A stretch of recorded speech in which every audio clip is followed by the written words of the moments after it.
Pour ne rater aucune de nos vidéos, n'oubliez pas de vous abonner et d'activer la cloche. En Côte d'Ivoire, il y a un jugement qui le condamne, aussi bien que Charles Blé Goudé. Donc, de facto, de façon judiciaire, il y a un empêchement de s'inscrire sur la liste électorale. Cela va de soi. Maintenant, pour constater le cas de M. Tidiane Thiam, à preuve du contraire, M. Thiam n'est pas exclu, à ce que je sache. M. Thiam, les recours qui ont été déposés contre M. Thiam, la commission électorale indépendante qu'on décrit tant, a dit qu'il n'y avait aucun problème pour que M. Thiam soit sur la liste électorale. Les plaignants contre M. Thiam sont allés en justice. Donc, le résultat, c'est pour bientôt. Donc, ne préjugeons pas de ce qui va se passer. Ce qui va se passer. Madame Naïm, je vous vois trépigner quand vous écoutez ça. Oui, alors, parce que je pense que Théophile Kouamouo a pris le sujet par le bon bout. Il est très important de rappeler dans notre jeune nation, qui a 65 ans, très très jeune, que l'histoire a commencé par 25 années de candidats uniques, parti unique. D'accord ? Donc nous avons commencé notre démocratie au sein de la nation avec une parodie d'élections. Ce n'était pas des élections, puisque vous avez un parti unique, un candidat unique. Donc nous avons 25 ans. Donc 25 ans, c'est assez long. Hein. C'est comme si demain vous avez un jeune enfant, vous le laissez assis pendant 25 ans, puis tout d'un coup, à 25 ans, vous le mettez debout, hop, marche. Il va s'écrouler.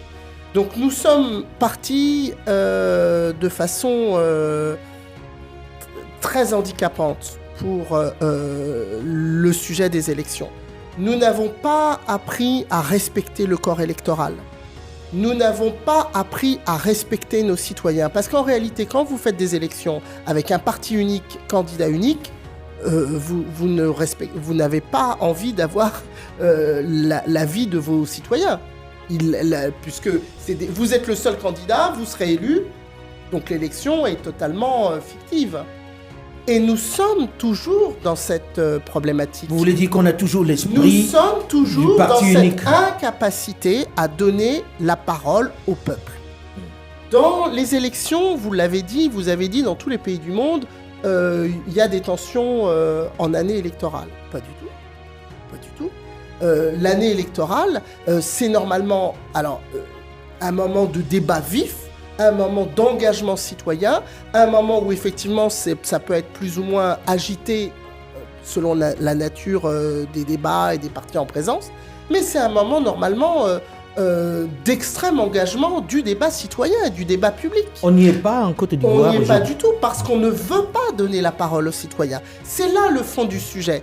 Tant qu'on n'acceptera pas de donner la parole au peuple, de dire que le matin de l'élection, le matin du 25 octobre, celui qui est candidat, qu'il soit le président sortant, se représente ou pas, ou que ce soit quelqu'un de son camp qui se représente, ou les autres candidats, ne peuvent pas savoir le matin à 8h, lorsque les bureaux de vote sont ouverts, quel sera son sort le soir, c'est-à-dire est-ce qu'il est au second tour ou pas, et à quel niveau.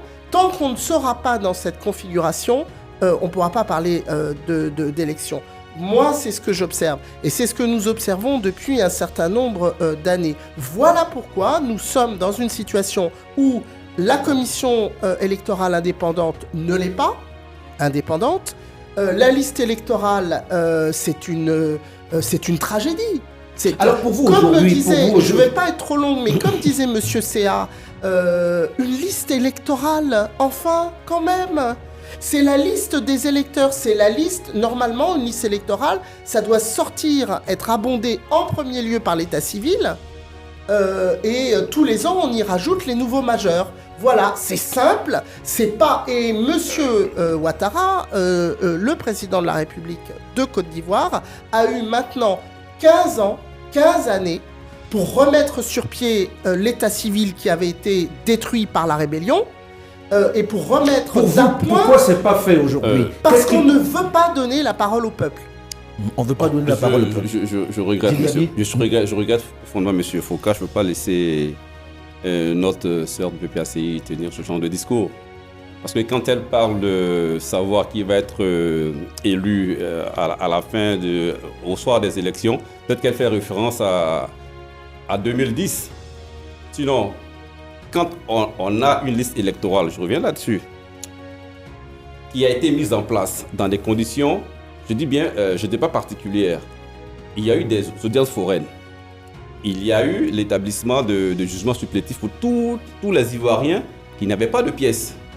Ils ont couplé cela avec la confection des cartes nationales d'identité pour qu'on obtienne une liste électorale, comme je vous l'ai dit tout à l'heure, à près de 5 millions de personnes.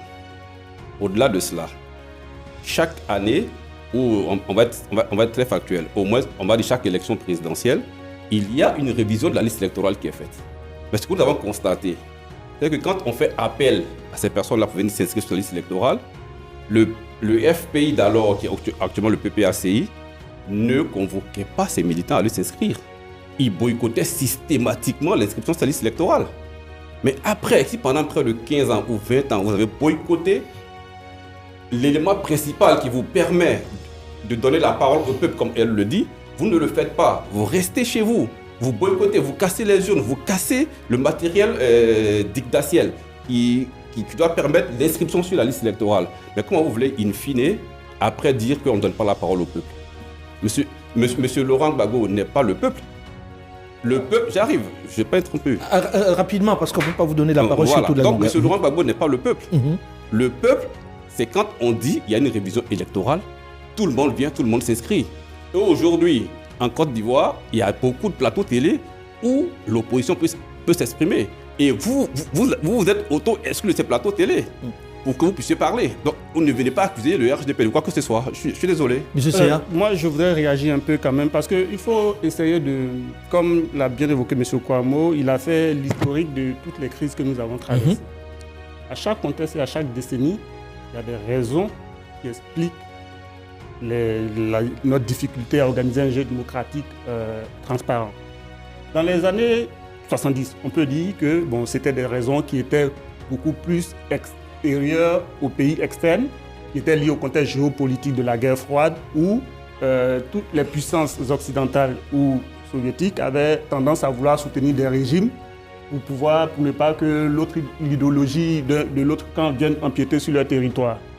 Ensuite, nous sommes tombés dans les années 90 où il y a eu le retour du multipartisme. Mais dans ce contexte-là, à cette période, on avait encore les reliques et les difficultés qui sont issues du parti unique. On a balbutié. On pouvait le comprendre, on a balbutié.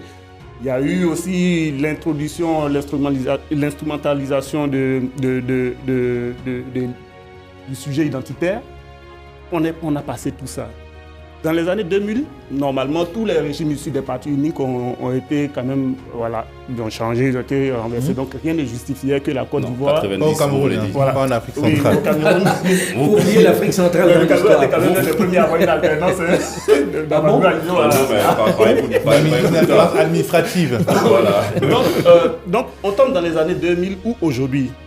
Non, il faut aller dans les années 90, je crois. Oui, dans les années 90. Voilà, parce qu'il y a eu le multipartisme. Le multipartisme, on sortait du multipartisme. Les gens n'avaient pas la culture. Là, on ne va pas faire toute l'historique parce que... Donc, ce que je veux dire, c'est qu'aujourd'hui, nous sommes en 2025. Normalement, rien ne devait justifier qu'il y ait de telles difficultés en Côte d'Ivoire à organiser une élection.